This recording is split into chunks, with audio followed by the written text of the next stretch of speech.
Pasyente nebe makahetan tiru iha munisipio Lauten dadau ne Baixa Ela e Hospital Nacional Guido Valadares ho condição em geral dia.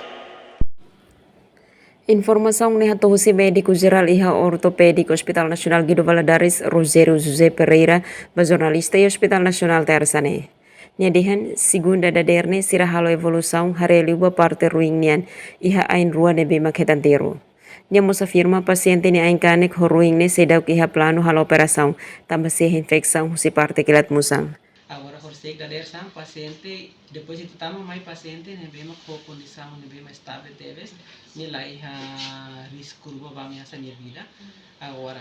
por ser da sang, depois a minha evolução, e tá lá ele vai parte ruim parte ainda boa, né, que tanga afeita, Agora, a parte kanan, né, bem kilat musang konan, né,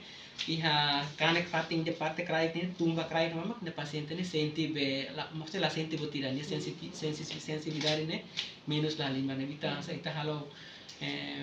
ita koko kuruma gan ban ne parte krai ne la senti moras agora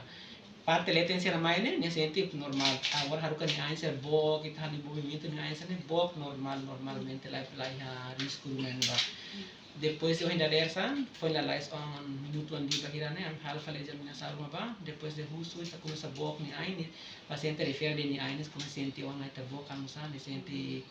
asar moras ne bemak ne ne sente na orsek ne tan la sente botira agora condição já paciente nia tas beldian ya está por momento agora dia kanek ser laban ya ruin ne sida ki plan halo operação taba se iha infecção musi parte kilat musanya ne então será que é plano olha não tá ser ruim que era tablet mungkin será a operação itu the backslide Natalina Lopez, STL News.